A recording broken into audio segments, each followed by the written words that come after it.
विद्यार्थी मित्रांनो, स्वागत आहे तुमचं माझ्या यूट्यूब चॅनलमध्ये बायोलॉजी इन मराठी.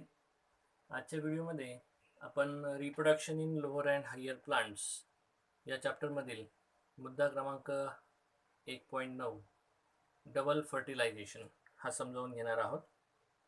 फर्टिलायझेशन याचा मराठीत अर्थ होतो फलन प्रक्रिया. Simply fusion of haploid male and haploid female gamete to form diploid zygote cell. So it is a complex fertilization mechanism in flowering plants. Double fertilization हे फ्लॉवरिंग प्लांट्समध्ये दिसून येणारं फर्टिलायझेशन आहे, जे कॉम्प्लेक्स आहे, म्हणजे वेगवेगळ्या घटनांनी युक्त असं आहे. It was discovered by Nawaschin in the liliaceous plants like lilium and fritillaria. नवाश्चिनने पहिल्यांदा हे शोधून काढलं की अशा प्रकारचं डबल फर्टिलायझेशन हे घडून येतं. मग त्यामध्ये लिलियम आणि फ्रिटिलारियाच्या काही स्पेसिस त्यांनी ऑब्झर्व केल्या होत्या. After a pollen grain has reached the surface of the stigma, हे पॉलिनेशनमध्ये आपण हे पाहिले, transfer of pollen grain from anther to stigma. तर पोलन ग्रेन स्टिग्माच्या सरफेसवर पडल्यानंतर काय होतंय, तर it germinates and forms a pollen tube. तो त्या ठिकाणी रुजतो, जर्मिनेट होतो आणि पोलन ट्यूब तयार होते. ही पोलन ट्यूब जी आहे ती काय होते, पुढे ती पेनिट्रेट होते. Pollen tube penetrates the stigma. Penetrate म्हणजे काय, तर भेदून आतमध्ये, फोर्सफुल एंट्री असा त्याचा अर्थ होतो. तर भेदून आतमध्ये जाणे. तर स्टिग्माचा जो पृष्ठभाग आहे, जो पेशींच्या थरांनी बनलेला आहे, तर त्याला भेदून ती पोलन ट्यूब पुढे जाते, स्टाईलच्या दिशेने जाते आतमध्ये. Then through style it enters ovary chamber and then it enters the ovule. या पद्धतीने पोलन ट्यूब जी आहे ती ओव्ह्यूलपर्यंत जाते. तर ही काही उदाहरणं लिलियम स्पेसिसची आहे, वेगवेगळ्या स्पेसिसची. त्यानंतर ही फ्रिटिलारिया स्पेसिसची उदाहरणं आहेत. तर डबल फर्टिलायझेशन जे आहे यामध्ये मुख्यत्वे आपल्याला कार्पेलचं स्ट्रक्चर, पोलन ग्रेनची रचना, ह्या गोष्टी माहीत असणं गरजेचं आहे. तर आपण ह्या दोन्ही रचना अभ्यासलेल्या आहेत. दिस इज कार्पेल. कार्पेल चा जो फ्री एंड आहे, दिस इज स्टिग्मा. त्यानंतर ही स्टाईल आहे. Then this is ovary and inside the ovary there is ovule. तर पॉलिनेशनमध्ये पोलन ग्रेन जो आहे, तर पोलन ग्रेन काय होतो, स्टिग्मावर येऊन पडतो. तर पोलन ग्रेनची रचना देखील आपण अभ्यासलेली आहे. तर पोलन ग्रेन जो आहे तो साधारण ह्या पद्धतीने आहे. Pollen grain is a single haploid cell. Pollen grain एकच न्यूक्लियस त्यामध्ये आहे की ज्यामध्ये गुणसूत्रांचा एकच संच आहे. तर अशी रचना पोलन ग्रेनची आहे. तर हा जो पोलन ग्रेन आहे त्यामध्ये सर्वात बाहेरून जी त्याचं आवरण आहे त्याला एक्झाईन असं म्हटलेलं आहे. तर exine is thick and rigid. Exine ही जाड आहे आणि कठीण आहे.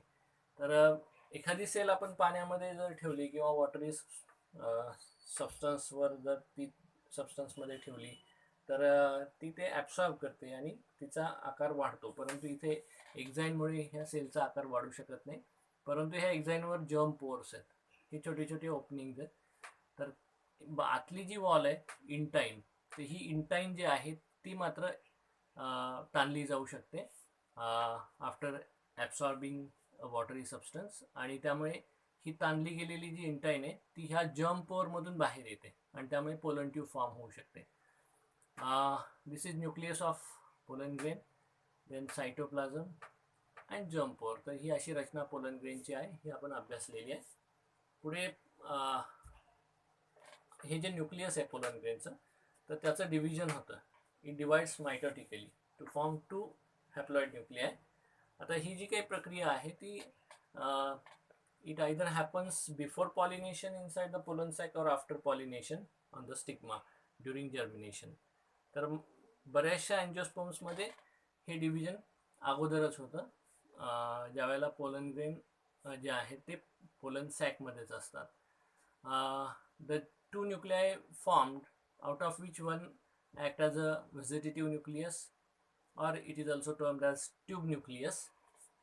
ज्या सेलपासून ट्यूब फॉर्म होते, पोलन ट्यूब, किंवा जी सेल व्हेजिटेटिव्ह आहे, म्हणजेच ती रिप्रोडक्शनमध्ये प्रत्यक्ष सहभागी होत नाही आहे म्हणून तिला व्हेजिटेटिव्ह म्हटलेलं आहे. तर त्या सेलचं न्यूक्लियस, म्हणून त्याला व्हेजिटेटिव्ह किंवा ट्यूब न्यूक्लियस म्हटलेलं आहे. आणि दुसरं जे न्यूक्लियस आहे ते जनरेटिव्ह न्यूक्लियस आहे, की जे पुढे जाऊन 2 मेल गॅमेट्स त्यापासून मिळतात. पुढे जे जनरेटिव्ह न्यूक्लियस आहे त्याच्याभोवती एक थिन वॉल त्या ठिकाणी फॉर्म होते आणि एका मोठ्या सेलमध्ये एक छोटी सेल अशी रचना या ठिकाणी तयार होते. तर असा बायसेल स्टेजचा पोलन ग्रेन जो आहे मोस्टली हा अँजिओस्पर्मिक जे प्लांट्स आहेत त्यांच्यामधून अँथेसिस झाल्यानंतर तो बाहेर पडतो आणि त्याचं पॉलिनेशन हे घडून आणलं जातं. आता ही जी मोठी सेल आहे तिला व्हेजिटेटिव्ह सेल म्हटलं आणि जी छोटी सेल आतमध्ये आहे तिला जनरेटिव्ह सेल म्हटलेलं आहे. ज्या वेळेला पोलन ग्रेन स्टिग्मावर पडतोय, स्टिग्माचा जो सरफेस आहे त्यामधून जे वॉटरी सबस्टन्स जो आहे तो सिक्रीट केला जातो. This watery substance is absorb by the pollen grain and after absorption the intine expands. Intine जी आहे ती एक्सपांड होते आणि ती तिचा आकार वाढायला लागल्यामुळे तिला बाहेर एक्झाईन असल्यामुळे ती एक्झाईनवरच्या जर्मपोरमधून बाहेर पडते आणि पुढे जाऊन ही पोलन ट्यूब जी आहे ती तयार होते. पोलन ट्यूब तयार व्हायला लागली की आतमध्ये जे असणारं सायटोप्लाझम आहे, ट्यूब न्यूक्लियस आहे, ही जनरेटिव्ह सेल आहे, तर हे देखील ह्या पोलन ट्यूबमध्ये त्यांची एंट्री पुढे होते. आता ही जी पोलन ट्यूबची ग्रोथ आहे ती खालच्या दिशेने होते, म्हणजे ह्या ओव्ह्यूलच्या दिशेने.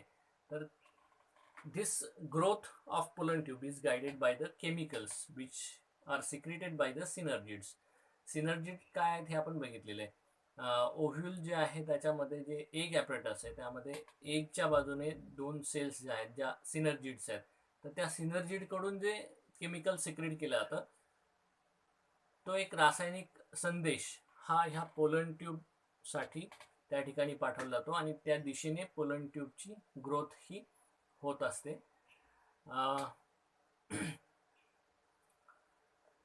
पुढे हे ट्यूब न्यूक्लियस, त्यानंतर सायटोप्लाझम आणि जनरेटिव्ह सेल जे आहे it enters the pollen tube. Later pollen tube grows in the direction of ovule. पुढे पोलन ट्यूब जे आहे it grows through the style and during this growth the generative cell divides mitotically to form 2 haploid non-motile male gametes. Generative cell जी ह्या ट्यूबमध्ये आलेली होती ती divide होते मायटोटिकली आणि 2 सेल तयार होतात ज्यांना मेल गॅमेट्स असं म्हटलेलं आहे, मेल सेक्स सेल्स. पुढे पोलन ट्यूबची जी ग्रोथ आहे ती ओव्ह्यूलच्या दिशेने होते and later it enters the ovule through micropylar end. आता ही जी पोलन ट्यूबची एंट्री आहे ओव्ह्यूलमध्ये तर ती मायक्रोपाईल थ्रू मोस्टली त्या ठिकाणी युजली होते. तर pollen tube usually enters ovule through the micropyle and it is termed as porogamy. म्हणजे entry of pollen tube through micropyle is termed as porogamy. परंतु काही प्लांट्समध्ये in some cases it is found to enter through chalaza. म्हणजे chalazal एंडकडून देखील ओव्ह्यूलमध्ये pollen ट्यूबची entry होते and this is termed as chalazogamy. And in some plants it enters ovule by piercing the integuments. Piercing म्हणजे भेदून जाणे, इंटिग्युमेंटला भेदून ती आतमध्ये जाते. तर दिस इज कॉल्ड मेसोगॅमी, त्याला मेसोगॅमी म्हटलेलं आहे. Finally it penetrates embryosac of ovule through its micropylar end. जे एम्ब्रिओसॅक जी आहे जी आतमध्ये न्यूसेलसमध्ये आहे तर त्या एम्ब्रिओसॅकमध्ये मात्र तिची एंट्री ही मायक्रोपायलर एंडकडूनच होते. म्हणजे पोरोगॅमी थ्रू एंट्री असेल किंवा चलाझोगॅमी असेल, मेसोगॅमी असेल, कुठल्याही बाजूने एंट्री झाली तरी एम्ब्रिओसॅकमध्ये मात्र मायक्रोपायलर एंडकडून म्हणजे जिकडे एग ॲपरेटस आहे त्या बाजूनेच तिची एंट्री होते. बघा ह्या 3 आकृत्यांमध्ये तिन्ही प्रकार दाखवलेले आहेत, पोरोगॅमी, चलाझोगॅमी आणि मेसोगॅमी. म्हणजे मायक्रोपाईल थ्रू एंट्री होणे, चलाझाकडून एंट्री होणं आणि चलाझाकडून जरी एंट्री झाली तरी एम्ब्रिओसॅकमध्ये मात्र मायक्रोपायलर एंडकडूनच जाते. त्यानंतर इंटिग्युमेंटला भेदून हे पोलन ट्यूब आतमध्ये जाणे, अशा 3 प्रकारची एंट्री त्या ठिकाणी होते. The pollen tube carrying male gametes penetrates in one of the synergid. कुठल्या तरी ही this is a embryo sac. Embryo सॅकमध्ये चलाझल एंडला 3 सेल्स आहेत ज्या अँटीपोडल्स आहेत. मध्यभागी 2 न्यूक्लियस आहेत, पोलर न्यूक्लियाय त्यांना म्हटलेलं आहे. एक ह्या बाजूने आलेलं आहे चलाझल एंडकडून आणि एक मायक्रोपायलर एंडकडून. त्यानंतर इकडे मायक्रोपायलर एंडला मधली सेल जी आहे ती एक सेल आहे आणि तिच्यात बाजूने 2 सिनर्जिड सेल्स आहेत. तर ही पोलन ट्यूब जी आहे तिची एंट्री कुठल्या तरी एका सिनर्जिडच्या बाजूने एम्ब्रिओ सॅकमध्ये घडून येते. पुढे जाऊन त्या ठिकाणी ही जी पोलन ट्यूब आहे, तर हे पोलर न्यूक्लियाय, सिनर्जिड आणि these are the male gametes. तर watery contents of synergids are absorb by the pollen tube. या सिनर्जिडमधलं जे काही वॉटरी कंटेंट आहे ते ही पोलन ट्यूब ॲब्सॉर्ब करते अँड देन इट रप्चर्स, ती फुटते. And after rupturing it releases 2 male gametes. 2 male gamete ह्या पोलन ट्यूबमधून रिलीज केले जातात आणि जे ट्यूब न्यूक्लियस आहे ते डिजनरेट होत आहे, डिसॅपियर होत आहे. तर हे मेल गॅमेट जे आहेत ते नॉन मोटाईल आहेत. जे as non motile male gametes are carried through hollow pollen tube. Pollen tube ही पोकळ आहे आणि त्या पोकळ पोलन ट्यूबच्या साह्याने नॉन मोटाईल मेल गॅमेट्स हे एम्ब्रिओ सॅकपर्यंत वाहून आणलेले आहेत. तर this process is known as siphonogamy. याला सिफोनोगॅमी असं म्हटलेलं आहे. This ensures fertilization to take place. ह्या सिफोनोगॅमीमुळेच त्या ठिकाणी काय होऊ शकतंय, हा मेल गॅमेट ह्या एक सेलला फर्टिलाइज करू शकतो, जे फर्टिलायझेशन होऊ शकतं. आता यामध्ये हे 2 मेल गॅमेट्स आहेत. तर एक सेल म्हणजे फिमेल गॅमेट एकच आहे, म्हणजे एक मेल गॅमेट जो आहे तो ह्या एका फिमेल गॅमेटला काय करेल, फर्टिलाइज करेल. तर आणि दुसरा जे मेल गॅमेट आहे ते सुद्धा त्याचाही उपयोग या ठिकाणी होतोय आणि म्हणून डबल फर्टिलायझेशन ही टर्म वापरलेली की दोन्ही मेल गॅमेट्सचं युटिलायझेशन होतं, दोन्ही वापरले जात आहेत. तर syngamy and triple fusion are 2 events of sexual reproduction in angiospermic flowering plants. Syngamy आणि ट्रिपल फ्युजन असे 2 इव्हेंट्स त्या ठिकाणी अँजिओस्पर्मिक रिप्रोडक्शनमध्ये होतात. तर सिनगॅमी म्हणजे काय, तर fusion of male gamete with female gamete. दोन्ही हॅप्लॉइड आहेत, 2 एकत्र आले की एक डिप्लॉइड सेल तयार होते, तर याला सिनगॅमी असं म्हटलेलं आहे. आणि ट्रिपल फ्युजन म्हणजे काय, तर हे 2 पोलर न्यूक्लियाय आणि हे मेल गॅमेट त्याचं एक न्यूक्लियाय, असे 3 न्यूक्लियस एकत्र येतात. जे 3ही हॅप्लॉइड न्यूक्लियस त्या ठिकाणी एकत्र येतात आणि एक सेल जी तयार होते, प्रायमरी सेल, जिला प्रायमरी एंडोस्पर्म न्यूक्लियस म्हटले, किंवा ही जी प्रक्रिया याला ट्रिपल फ्युजन म्हटलेलं आहे. तर असे 2 इव्हेंट्स जे आहेत ते महत्त्वाचे ह्या ठिकाणी घडून येतात. Syngamy is the fusion of haploid male gamete with haploid female gamete to produce diploid zygote. जे हॅप्लॉइड मेल गॅमेट आणि हॅप्लॉइड फिमेल गॅमेट एकत्र येऊन एक डिप्लॉइड झायगोट सेल त्या ठिकाणी तयार होते, याला सिनगॅमी असं म्हटलेलं आहे.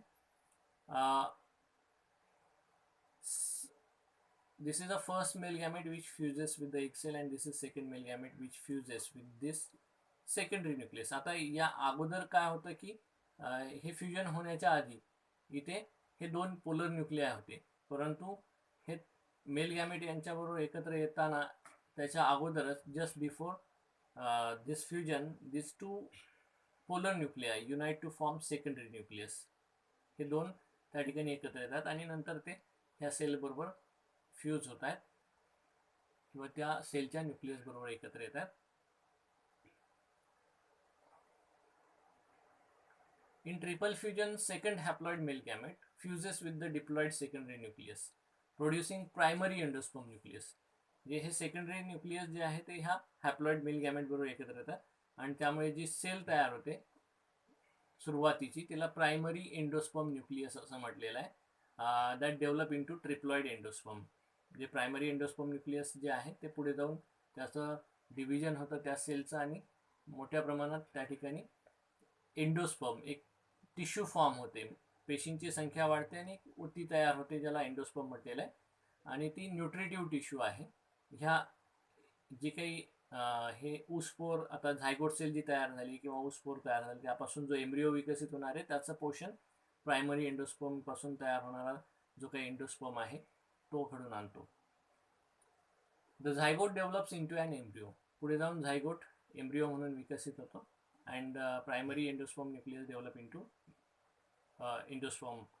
सिनगॅमी is a type of generative fertilization. आता हे जे दोन फर्टिलायझेशन होत आहेत त्यामध्ये सिनगॅमी हे जे फर्टिलायझेशन आहे which is termed as first fertilization, तर याला जनरेटिव्ह फर्टिलायझेशन म्हटलंय. जनरेटिव्ह का, तर यापासून जो एम्ब्रिओ विकसित होणार आहे त्यापासून एक जीव विकसित होणार आहे म्हणून जनरेटिव्ह हा शब्द त्यासाठी वापरलेला आहे. Whereas triple fusion is a type of vegetative fertilization. Triple fusion जे आहे ज्यापासून हे प्रायमरी एंडोस्पर्म न्यूक्लियस तयार झालेलं आहे, तर त्यापासून एक न्यूट्रिटिव्ह पोषण घडून आणणारी ऊती तयार होते. म्हणजे एक व्हेजिटेटिव्ह पार्ट थोडक्यात तयार होतो सीडमधला, तर म्हणून त्याला व्हेजिटेटिव्ह फर्टिलायझेशन म्हटलेलं आहे. Here both the male gametes participates. दोनही मेल गॅमेट्स जे पोलन ट्यूबने वाहून आणले होते त्यांचा त्या ठिकाणी फर्टिलायझेशनमध्ये सहभाग आहे. And therefore it is described as or it is called as double fertilization. म्हणून ह्या संपूर्ण प्रक्रियेला काय म्हटलंय, डबल फर्टिलायझेशन असं म्हटलेलं आहे. आता पुढे सिग्निफिकन्सेस दिलेले आहेत, महत्त्व काय आहे डबल फर्टिलायझेशनचं. तर first significance of double fertilization is it is a unique feature of angiosperms. जे एंजिओस्पर्म्स हे ज्या वनस्पती आहेत, फुलं येणाऱ्या वनस्पती, त्यांमध्येच दिसून येणारं हे फर्टिलायझेशन आहे. युनिक म्हणजे एकमेव. It ensures that the parent plants invests a seed with a food store only if the egg is fertilized.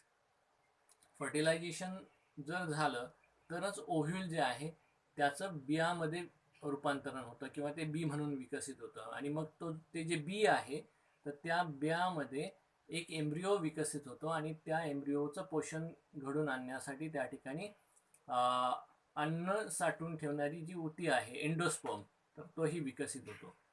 The diploid zygote develops into an embryo, which consequently develops into a new plant.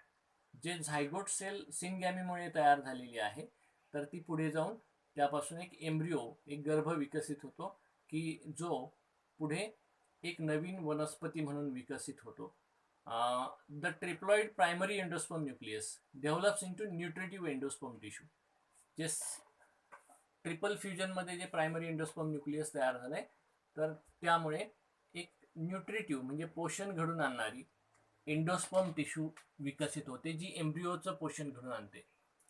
Then next is it restores the diploid condition by fusion of haploid male gamete with the haploid female gamete. जे sexual reproduction दाखवणारे जे काही organisms असतात तर त्यांचं जे काही diploid nature आहे ते रिस्टोर करण्याची प्रक्रिया जी आहे ती जे सेक्स सेल्स तयार होण्याची प्रक्रिया, गॅमेट तयार होण्याची जी प्रक्रिया आहे तर ती मिओटिक सेल डिव्हिजनमुळे होते आणि त्यामुळे डिप्लॉइड सेल डिव्हाइड होऊन हॅप्लॉइड सेल्स तयार होतात, हॅप्लॉइड गॅमेट्स तयार होतात आणि हॅप्लॉइड मेल गॅमेट बरोबर हॅप्लॉइड फिमेल गॅमेट जेव्हा एकत्र येतात तेव्हा पुन्हा एक डिप्लॉइड सेल तयार होते की जी मायटॉटिकली डिवाइड होत जाते आणि त्यापासून एक एम्ब्रिओ विकसित होतो आणि पुढे जाऊन ऑर्गॅनोजेनेसिस म्हणजे अवयवांची निर्मिती झाली की पुढे जाऊन एक शरीर विकसित होतं. तर डिप्लॉइड कंडिशन जी आहे ती रिस्टोर करण्याची प्रक्रिया यामुळे साध्य होते through syngamy. And it also helps to avoid polyembryony. जे डबल फर्टिलायझेशनमुळे पॉलीएम्ब्रिओनी जे आहे म्हणजे एकाच ओव्ह्यूलमध्ये अनेक एम्ब्रिओ विकसित होण्याची प्रक्रिया ही टाळली जाते. का, तर एक पोलन ग्रेन जो आहे 2 मेल गॅमेट्स देतोय आणि मग त्यातले दोन्ही मेल गॅमेट जे आहेत ते ह्या फर्टिलायझेशनमध्ये पार्टिसिपेट तर होतात परंतु एक सेलला एकच मेल गॅमेट फर्टिलाइज करतो आणि दुसरं जे मेल गॅमेट आहे ते सेकंडरी न्यूक्लियस बरोबर एकत्र येते ज्याने ट्रिप्लॉइड सेल तयार होते आणि ट्रिप्लॉइड न्यूट्रिटिव्ह टिश्यू फॉर्म होते. दुसऱ्या एखाद्या कुठल्याही सेल बरोबर तो सेकंड मेल गॅमेट एकत्र येत नाही. तसं जर झालं तर आणखी एक एम्ब्रिओ विकसित होऊ शकतो परंतु हे होत नाही. तर हे सिग्निफिकन्सेस जे आहेत ते डबल फर्टिलायझेशनचे आहेत. या ठिकाणी डबल फर्टिलायझेशन हा मुद्दा आपण समजून घेतलाय. काही शंका तुमच्या असतील, प्रश्न असतील तर व्हिडिओच्या खाली तुमच्या कमेंट्समध्ये तुम्ही ते प्रश्न विचारू शकता. व्हिडिओला लाईक शेअर जरूर करा, सबस्क्राईब करा, बेल बटन दाबलं की तुम्हाला नवीन व्हिडिओचे नोटिफिकेशन हे मिळत जातील. थँक्यू.